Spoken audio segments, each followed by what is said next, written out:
দোকান তৈরির সমস্ত খরচা দেবেন মহারাজ। হ্যাঁ, গোপাল দাদা কি তাহলে রাজবাড়ির কাজ ছেড়ে দেবে নাকি? না না না না, ও না কি, মিষ্টির দোকান সামলাবো তো আমি। ও মা, দিদি তুমি একা হাতে সব সামলাতে পারবে? একবার হতেই দাও না দোকান, তারপর দেখো কেমন করে সামলাই সব। হ্যাঁ, তোমরা তো তাহলে বড় লোক হয়ে যাবে গো দিদি। দেখো আমাদের যেন আমার ভুলে টুলে যেও না। বাহ, কি যে বলো না তুমি। হ্যাঁ? সে যদি তুমি দেখতে গিন্নিমা দেমাক, মহারাজ তো মিষ্টি খেয়ে নাকি থ হয়ে গেছেন। মোহর দেবেন মিষ্টি তৈরির জন্য, হ্যান ত্যান আরো কত কি। একটা মিষ্টি আর মিষ্টি দোকানে এত কিছু। তা না তো কি বলছি গিন্নিমা, তাও তো এখনো দোকান হয়নি, বলে যে কি হবে তা কে জানে। আসতে দাও মন্ত্রী মশাইকে, তোরাও দেখিস আমি কি করতে পারি। কি করবে গিন্নিমা? গয়নার দোকান করব আমি। আরে গয়নার তুমি কি জানো যে গয়নার দোকান করবে বলছো? হ্যাঁ, ছোট থেকে গয়না পড়ছি আমি, গয়নার বিষয়ে আমি জানবো না তো কে জানবে? গয়না পরা এক জিনিস আর গয়নার দোকান দেওয়া আর এক জিনিস। তার জন্য গয়না বানাতে জানতে হয়। বানাবো গয়না। কি? তুমি গয়না বানাবে? কেন? গোপাল গিন্নি যদি মিষ্টি বানাতে পারে, আমি গয়না বানাতে পারবো না কেন? এইসব কথা তোমাকে কে বললো আবার? আমার লোক আছে বুঝলে, ঘরে থাকি বলে ভেবো না বাইরে কি হচ্ছে জানতে পারবো না। বেশ বেশ বেশ বেশ, তুমি আগে মহারাজের জন্য একটা গয়না বানিয়ে দেখাও। সেটা যদি তার পছন্দ হয় তাহলে তার থেকেই তোমার গয়নার দোকান তৈরির খরচা জোগাড় করব। এই আরে এমন কি ব্যাপার, আমি কাল পরশুর মধ্যে দেখো কেমন সুন্দর গয়না বানিয়ে দেবো তোমায়।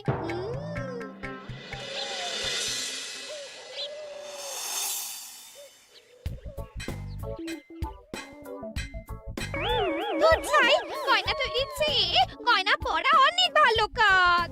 আমি আগেই বলেছিলাম তোমায়। ওইসব বলে তুমি আমার ভোলাতে পারবে না। গয়নার দোকান যখন আমি চাই বলেছি, তখন আমার চাই চাই, না হলে আমি বাপের বাড়ি চলে যাব চিরকালের মতো, মনে রেখো। ওহ, আরে এ তো আচ্ছা গেড়ে ফেললে তুমি। তোমার কাছে তুমি কিচ্ছু চাই না, সামান্য একটা গয়নার দোকান করবো বলেছি, তাও তুমি করে দেবে না। না চাইতেই তো পেয়ে যাচ্ছ সব, তখন আর চাওয়ার কি দরকার আছে বলো? কি বললে? না না, কিচ্ছু বলিনি আমি, কিচ্ছু না। তুমি ভেবো না, দোকান কি করে হয় তার ব্যবস্থা আমি করছি। কিরে, এনেছিস? হ্যাঁ মন্ত্রী মশাই, আপনি যেমনটি বলেছেন তেমনটি এনেছি। কিরে খাতা বাদ কর।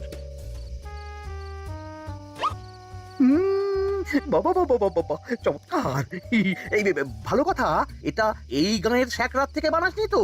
কেউ ধরে ফেললে কিন্তু মুশকিল হয়ে যাবে খুব। না না মন্ত্রী মশাই, এটা সেই ওই মধুপুর দিয়েই তৈরি করিয়ে এনেছি। বেশ বেশ বেশ বেশ বেশ, তাহলে তো আর কোনো সমস্যাই থাকলো না।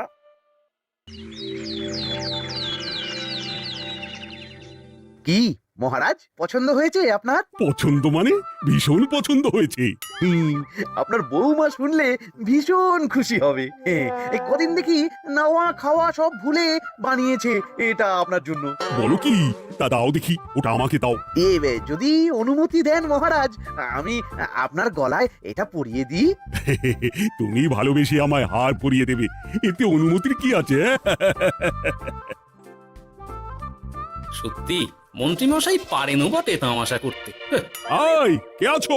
মন্ত্রী বউয়ের জন্য উপহার প্রেরণ করো এক্ষুনি।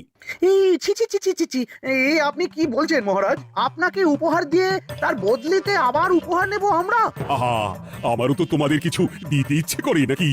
সেই কথাই যদি বলেন মহারাজ, তাহলে একটা ছোট্ট আবদার আছে আমার। এই লজ্জা কিসের? বলে ফেলো, কি আবদার?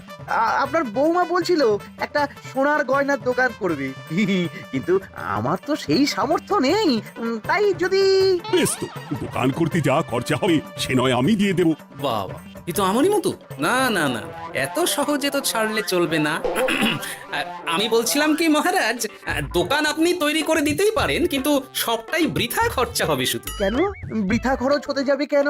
মহারাজ, সোনার গয়না পরার সামর্থ্য কি গায়ের মানুষের আছে?